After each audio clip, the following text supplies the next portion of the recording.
샬롬 제인에어 17번째 제19장.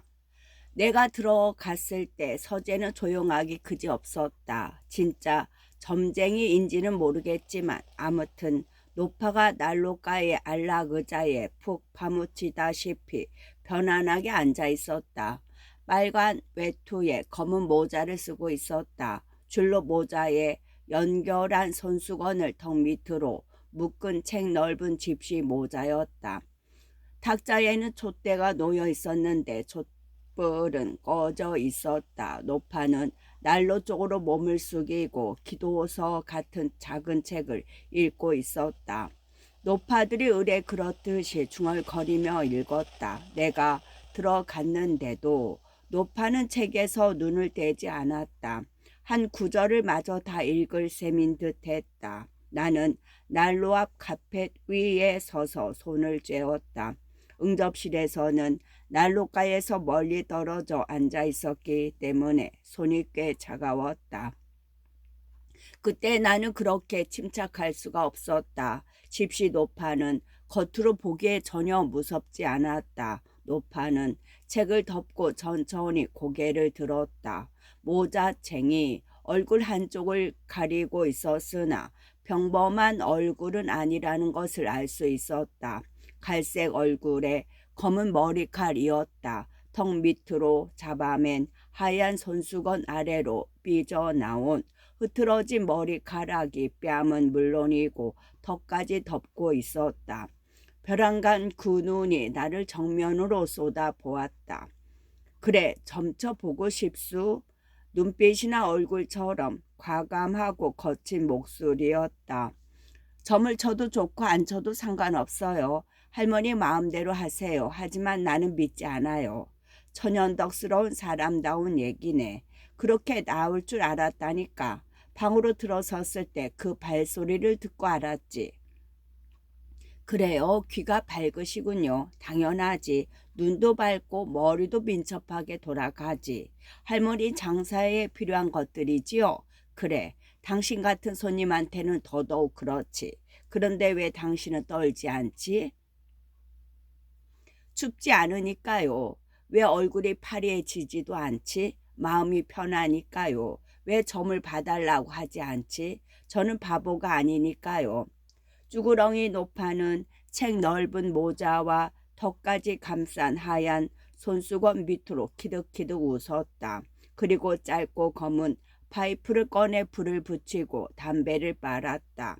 한참을 이 진정대에 빠져있던 노파가 몸을 일으켜 파이프를 입에서 떼고 난로불을 멀거니 쳐다보며 차분히 말했다. 당신은 추워. 병들었어. 그리고 멍청하지. 증명해 보세요. 내가 대꾸했다. 간단히 말하지. 당신이 추운 건 혼자이기 때문이야. 외로운 거지. 가까이 지내는 사람이 없으니까 마음속에 품은 열정을 내품으려고 해도 받아줄 상대가 없어.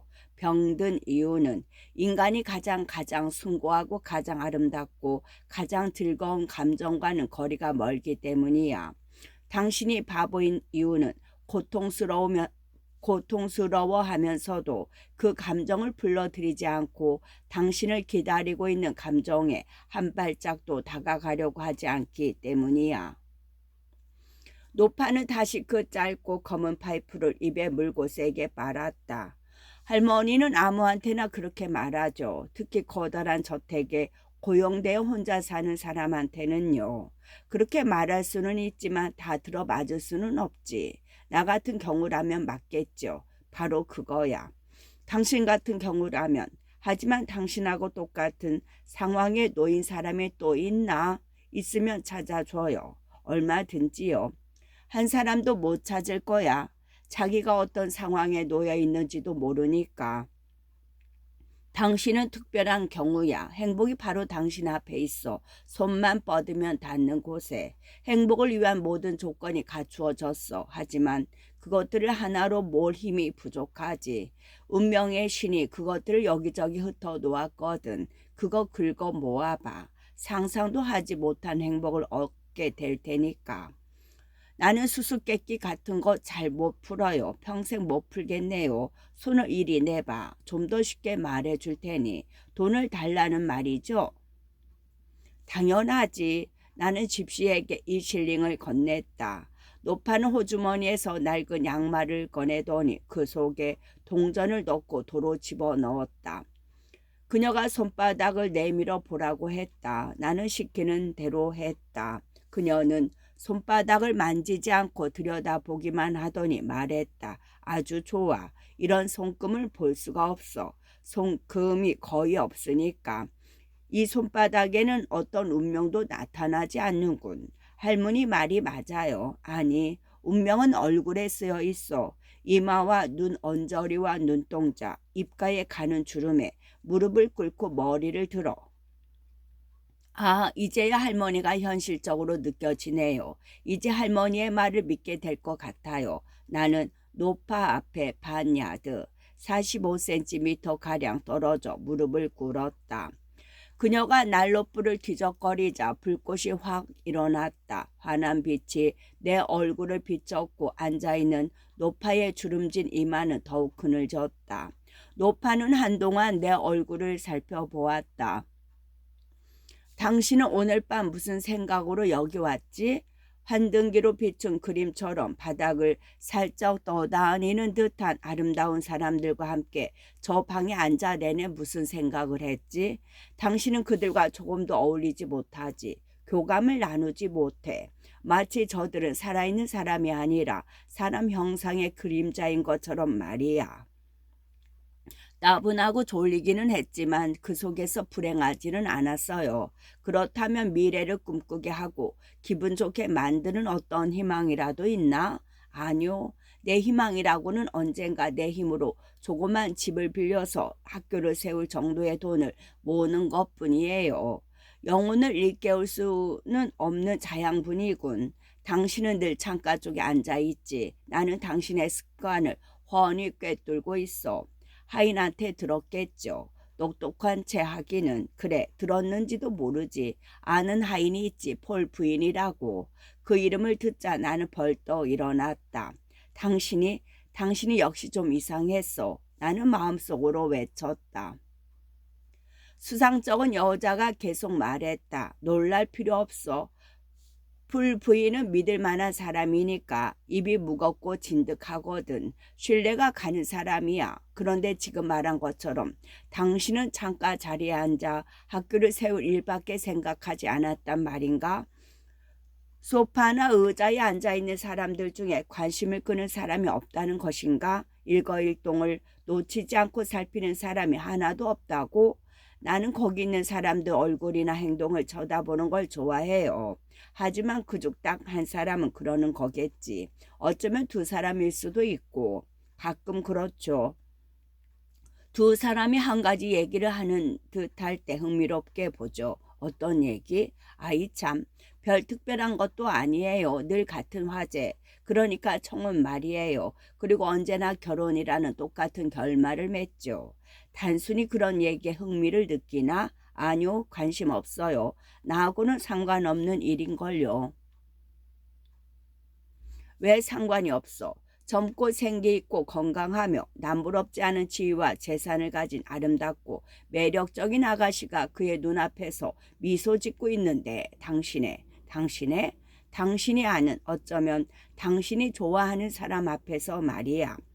나는 그 신사들을 잘 몰라요. 얘기를 나눠본 사람도 없고요. 좋아 보이기는 하죠. 하지만 어떤 분은 멋지고 당당한 중년 신사이고 또 어떤 분들은 젊고 패기 넘치는 미남이라고 생각하는 정도예요. 신사분들 모두 자기를 좋아하는 숙녀의 미소를 받을 수 있죠. 하지만 그런데 신경 쓰지 않아요. 여기 있는 신사들을 모른다고? 얘기를 나눠본 사람이 없다고? 그럼 이 집 주인도 모른단 말인가? 주인은 집에 안 계세요. 의미심장한 얘기군. 재치 있는 말이야. 주인 어른은 오늘 아침 밀코트에 가셨지. 오늘 밤이나 내일 돌아오실 테고. 그렇다고 해서 당신의 방명록에서 그분 이름을 삭제하다니 마치 이 세상에 존재하지 않는 것처럼 말이야. 그렇지 않아요. 지금 할머니 말씀하고 로체스터님이 무슨 상관이죠? 이해할 수 없네요. 난 남자들에게 미소를 던지는 여자들 얘기를 하는 거야. 요즘 로체스터님의 눈에 계속 미소를 던지는 바람에 잔 2개의 물이 넘치듯 그분 눈가에 그 미소가 넘쳐 흐르는 것 같거든. 그걸 못 봤단 말이야? 로체스터님은 손님들하고 즐길 권리가 있죠. 그분의 권리 같은 건 상관없어. 지금 이 집에서는 로체스터님의 결혼 얘기가 한창이지. 끊임없이 나오고 있어. 당신은 전혀 몰랐단 말이야? 열심히 들어주는 사람에게 열심히 말하게 되는 법이죠. 나는 잠시 노파보다 나 자신에게 그렇게 말했다. 이때 노파의 귀괴한 목소리와 몸짓에 나는 꿈을 꾸는 듯했다. 뜻하지 않은 말들이 그녀의 입에서 계속 쏟아져 나왔다. 마침내 나는 신비스러운 거미줄에 걸려 지난 몇 주일 동안 눈에 보이지 않는 요정이 내 심장의 고동과 움직임을 하나하나 기록해 두기라도 했나 하는 생각이 들 정도였다. 열심히 들어주는 사람에게 그렇군. 로체스터님은 몇 시간이고 앉아서 즐겁게 제잘거리는 매력적인 입술에 귀 기울였지. 로체스터님은 기쁘게 귀 기울였고 그런 즐거움이 주어진 것에 감사하는 것 같았지. 그걸 당신은 몰랐나? 노파가 말했다. 감사했다고요? 감사하는 기색은 전혀 없었어요. 전혀 없었다고? 그의 얼굴을 낱낱이 뜯어본 모양이군. 감사하는 기색 말고 뭐가 있던가. 나는 아무 말도 하지 않았다. 사랑을 보았군. 그렇지. 그분의 결혼을 본 것이지. 행복한 신부도 보고 말이야. 그렇지. 천만에요. 당신 젊게도 다 맞는 건 아니에요. 그럼 도대체 뭘 본 거지? 그만두세요. 난 물어보러 온 거지 고백하러 온 게 아니에요. 노체스님이 결혼할 거라고요? 물론이지. 저 아름다운 잉글랩 양하고. 곧 하나요? 보아하니 그럴 것 같아. 더구나 그들은 다시 없는 행복한 부부가 될 거야. 당신은 뻔뻔하게도 그걸 의심하지만 그 뻔뻔함부터 고쳐야 해. 그분이 예쁘고 우아하고 재치 넘치고 다재다능한 아가씨를 사랑하는 건 당연하지. 그 아가씨도 마찬가지고 그분의 겉모습은 모르겠지만 적어도 재산을 말이야. 잉글랩 양은 무엇보다 로체스터 집안의 재산을 담내지. 1시간쯤 전에 잉글랩 양하고 그런 얘기를 한마디 해줬지. 하느님 용서하소서. 그러자 잉글랩 양이 깜짝 놀라면서 울상을 짙더군. 그 여자 윗꼬리가 완전히 축 처졌다니까. 나는 그 아가씨의 가무스름한 구혼자에게 조심하라고 충고해야겠어. 다른 사람이 두툼한 소작 장부를 들고 나타나면 로체스터님은 금세 뒷전으로 물러나게 돼 있거든. 할머니, 나는 로체스터님의 점을 보러 온 게 아니에요. 내 운수를 보러 온 거라고요. 왜 내 얘기는 하나도 안 해주는 거예요? 당신 점괘는 명확하게 나타나지 않아. 얼굴을 자세히 살펴봤는데 서로 상반되는 특징 2개가 나타났단 말이야. 오늘 여기 오기 전부터 그건 알고 있었어. 나는 운명의 신이 작은 행복을 당신 앞에 놓아두는 걸 봤어. 당신은 손을 뻗어 그걸 잡으면 되는 거지. 그리고 그걸 당신이 잡을지 말지를 점치려는 거야. 한 번 더 꿇어 앉아봐. 오래 걸리지는 않겠죠. 불기운이 너무 세서 얼굴이 탈 것 같거든요. 나는 꿇어 앉았다. 노파는 내 쪽으로 상체를 내밀지도 않고 의자에 기대앉아 나를 가만히 바라보았다. 그러더니 중얼거렸다. 눈동자에 불꽃이 일고 눈은 이슬처럼 맑게 빛나는군.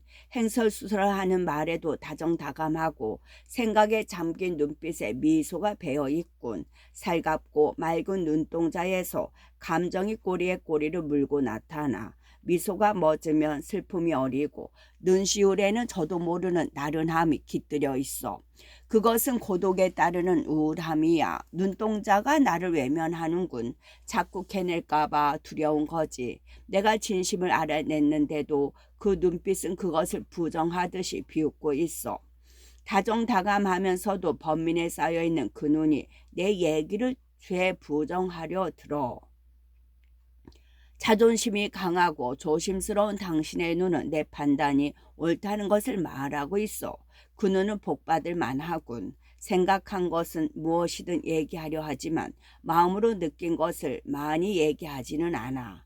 자기 마음대로 움직일 수 있는 얇은 입술을 고독 속에 영원히 담아둘 수는 없을 거야. 잘 떠들고 잘 웃고 상대를 인간적인 애정으로 대하는 입이지. 입술도 복이 있어.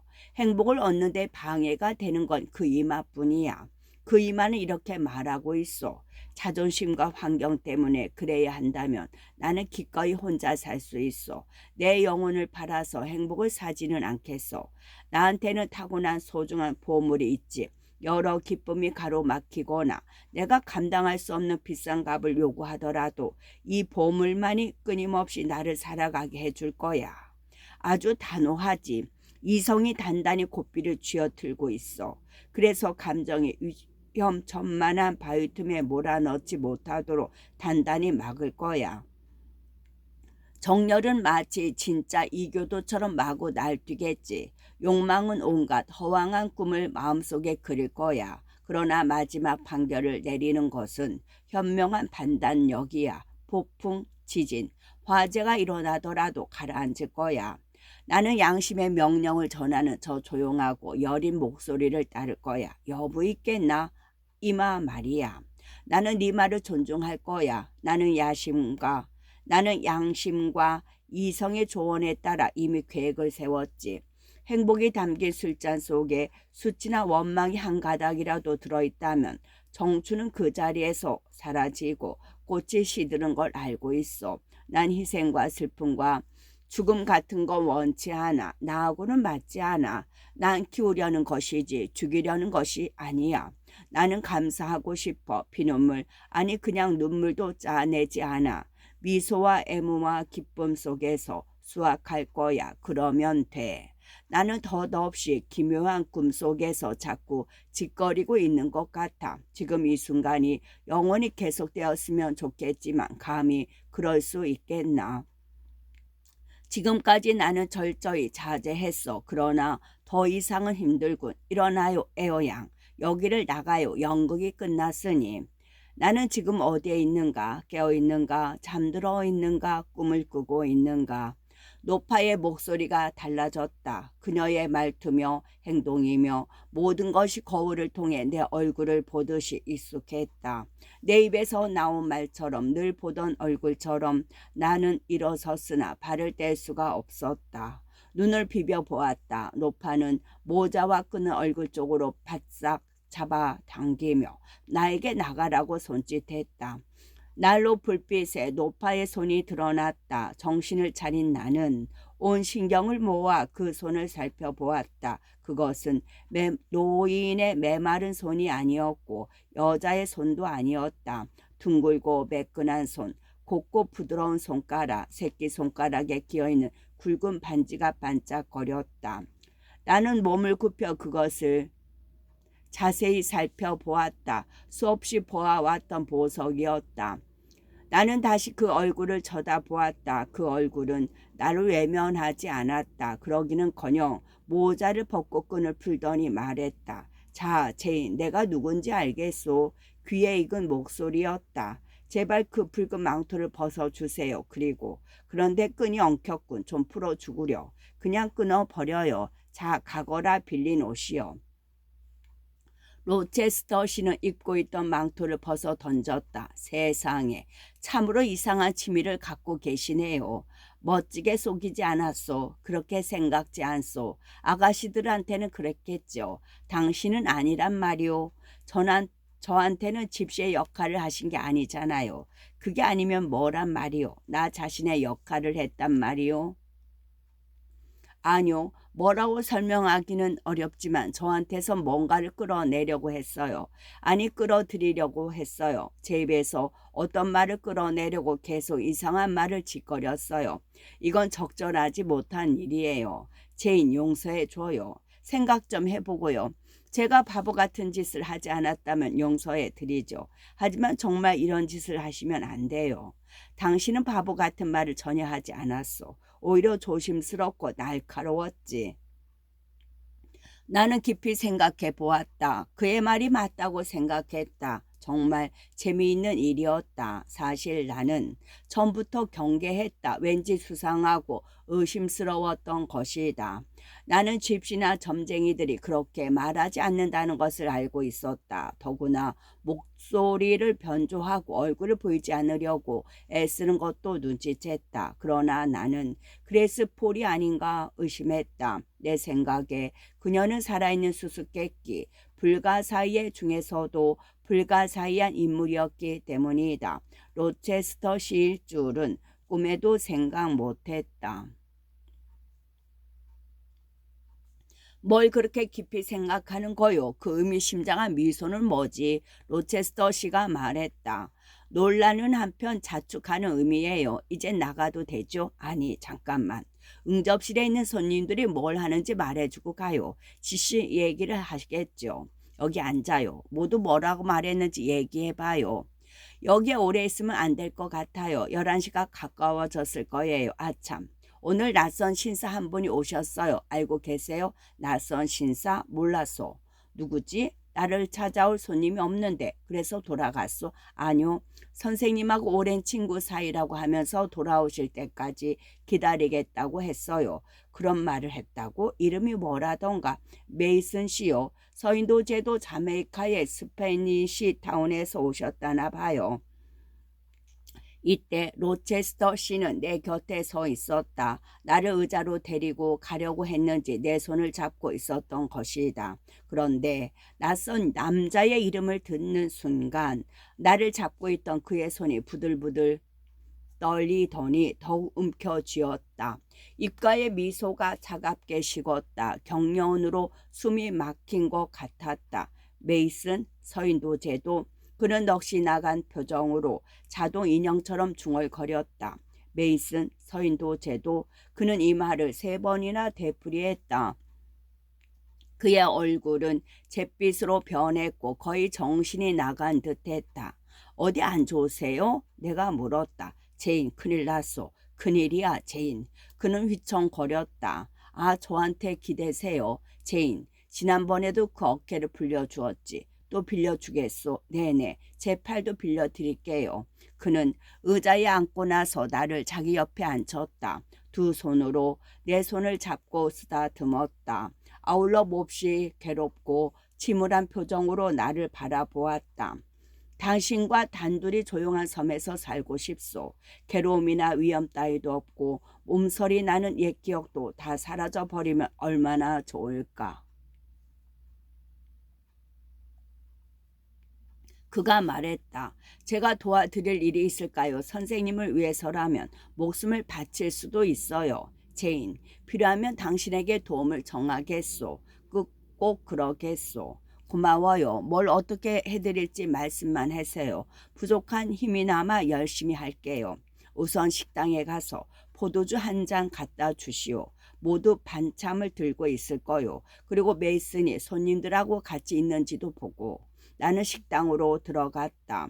로체스터 씨의 말대로 모두 식당에서 밤참을 먹고 있었다. 하지만 식탁에 앉아있지는 않았다. 밤참은 찬장 앞에 차려져 있었다. 손님들은 각자 좋아하는 음식을 골라 접시나 유리잔을 든 채 군데군데 무리지어 서성거렸다.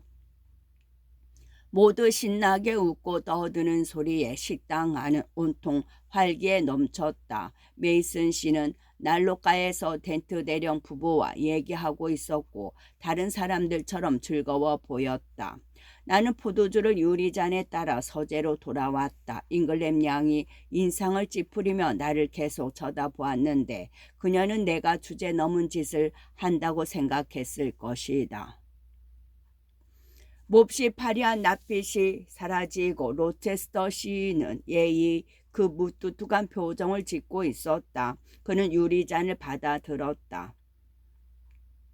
당신의 건강을 위해서 건배, 봉사하는 요정이요. 그는 포도주를 마시고 빈잔을 돌려주었다. 제인, 모두 뭘 하고 있소? 웃기도 하고 얘기도 하고 그러던데요. 분위기가 이상하게 심각하거나 하지 않았소.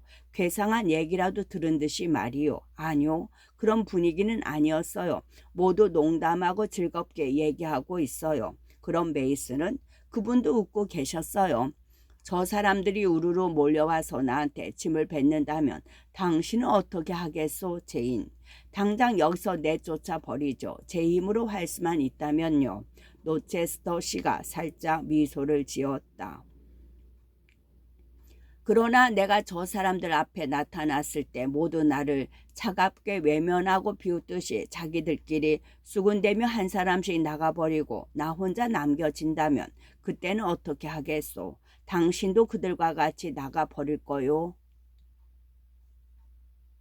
아니요. 저는 선생님하고 같이 있는 것이 더 좋아요. 나를 위로하려고. 그래요. 제가 할 수 있는 한 위로해 드릴게요. 그럼 당신이 내 곁을 떠나지 않는다는 이유로 사람들이 당신을 비난한다면 비난하더라도 제가 알 바 아니에요. 설령 그렇다 해도 저는 괜찮아요. 그럼 나 때문에 세상의 비난을 무릅쓰겠다는 것이요?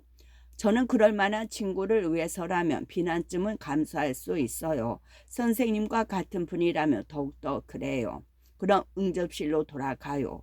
메이슨에게 살그머니 다가가서 노체스터 씨가 만나고 싶어 한다고 말해요. 그를 여기로 데려다 주고 돌아가시오. 네. 나는 로체스터 씨의 말대로 했다. 손님들은 내가 쭈뼛거리지 않고 당당히 들어서자 어리둥절한 눈으로 쳐다보았다. 나는 메이슨 씨한테 다가가 주인의 말을 전하고 그를 서재로 안내한 뒤 2층으로 올라갔다. 밤이 깊었다. 침대에 누운 지 얼마 되지 않아 나는 손님들이 각자의 침실로 들어가는 소리를 들었다. 여기야 메이슨. 이 방에서 묵으면 되네. 로체스터 씨 말소리가 들렸다. 그의 목소리가 밝은 것 같아 나는 마음 놓고 곧 잠들었다. 제20장. 나는 평소와 달리 침실 커튼과 창문 차일 내리는 것을 깜빡했다. 그래서 맑은 달밤에 밝은 보름달이 내 방 유리창을 훤히 비추는 바람에 잠이 깼다. 한밤중에 은빛처럼 환하고 수정처럼 맑은 달 표면이 바로 눈에 들어왔다. 아름답고도 장엄한 분위기의 보름달이었다. 나는 커튼을 치려고 몸을 반쯤 일으켜 발을 뻗었다. 그때였다. 엄청난 비명 소리가 들렸다. 손필들 저택의 끝까지 울린 무시무시하고 날카롭게 찢어지는 듯한 소리에 밤의 정적과 잠이 두 동강 나고 말았다.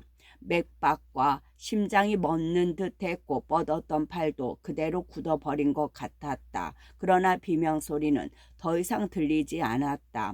누가 그랬는지는 몰라도 연이어 2번 그런 소리를 내지 못할 것이다. 안데스 산맥을 날아다니는 커다란 날개 달린 콘드르도 구름에 쌓인 둥우리 속에서 연거퍼 2번은 그렇게 울부짖을 수 없으리라. 그 소리를 지르고 나서는 쉬어야 할 테니까. 그것은 3층에서 들려온 비명소리였다. 왜냐하면 머리 위에서 났기 때문이다. 그리고 머리 위에서 그렇다. 내 침실 바로 이쪽 방에서 이제 몸싸움 소리가 들려왔다. 소리가 큰 것으로 보아 필사적인 싸움 같았다. 그러더니 반쯤 숨이 넘어가는 소리가 들렸다. 사람 살려, 사람 살려. 연거포 3번이나 들렸다. 아무도 없소. 외치는 소리에 이어 마구 비틀거리며 쿵쿵거리는 소리가 계속 들리는 가운데 회 반죽을 바르고 널판치를 덧댄 벽을 통해 이런 소리도 들려왔다. 로체스터, 로체스터, 제발 좀 살려줘. 어느 침실 문이 열렸다. 누군가 복도를 달려갔다. 아니 질주했다. 또 다른 발소리가 3층 마루를 쿵쿵 뛰었다. 그러자 무언가 넘어지는 소리가 들리더니 잠잠했다. 나는 무서워서 사지가 떨렸지만 보이는 대로 대충 옷을 집어 걸치고 복도로 뛰어나갔다. 사람들 모두 잠에서 깨었다. 비명과 겁에 질려 중얼거리는 소리가 방방이 들려왔다. 문들이 차례로 열리더니 사람들이 모두 나와 복도를 가득 채웠다. 신사와 귀부인들도 방에서 나왔다. 무슨 일이오? 누가 다쳤소? 웬일이오? 촛불을 가져와요. 불이 났어요? 도둑이 들었어요? 어디로 피해야 하나? 사람들 목소리가 한데 뒤섞여 들려왔다. 달빛이 없었다며 모두 캄캄한 어둠 속에 서 있었을 것이다. 모두 이리 뛰고 저리 뛰고 야단 법석이었다. 서로 모여 흐느끼는 사람, 넘어지는 사람들 때문에 그 소동은 쉽사리 가라앉을 것 같지 않았다. 도대체 로체스터 씨는 어디 있나? 덴트 대령이 소리쳤다. 침대에도 없던데. 여기 있소. 여기 모두 진정하세요. 지금 갑니다. 고함 소리가 들렸다. 그러자 복도 끝에 있던 문이 열리더니 로체스터 씨가 촛대를 들고 나왔다. 그는 3층에서 내려온 것이었다. 한 여자가 곧장 그에게 달려가 그의 팔을 잡았다. 잉글램 양이었다. 무슨 끔찍한 일이라도 생겼어요? 말해보세요. 빨리. 무서운 얘기라도 괜찮아요. 하지만 나를 세게 끌어내리거나 숨막히게 하지는 말아요. 로체스터 씨가 대답했다. 애써 자매가 그에게 달려들어 매달리려는 잠이었고 헐렁한 흰 잠옷바람에 두 미망인이 바람을 장뜩 맞은 돛대처럼 그를 향해 달려왔기 때문이다. 다 끝났소. 이제 괜찮아요. 로체스터 씨가 큰 소리로 말했다. 이건 헛소동의 연습일 뿐입니다. 헛소동은 셰익스피어의 작품. 여러분 저리 물러나요. 그렇지 않으면 화가 치밀어 무슨 짓을 저지를지 모릅니다. 이렇게 말하는 그의 표정이 정말 무서워 보였다. 검은 눈이 광선을 내뿜는 듯했다. 그는 겨우 마음을 누그러뜨리고 이렇게 덧붙였다. 하녀 하나가 몹실 장구대를 한 것뿐이요. 쉽게 흥분하는 신경질적인 여자지요.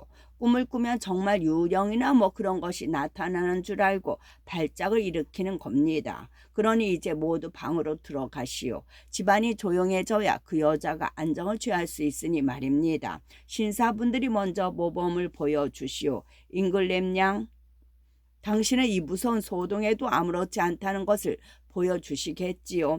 한 쌍의 비둘기 같은 에이미 양과 루이자 양, 자기 방으로 돌아가시오. 부인들, 미망인들에게 이 추운 복도에 너무 오래 있으면 감기에 걸립니다. 이렇게 로체스터 씨가 어르고 달래고 명령함으로써 모두 침실로 돌아갔다.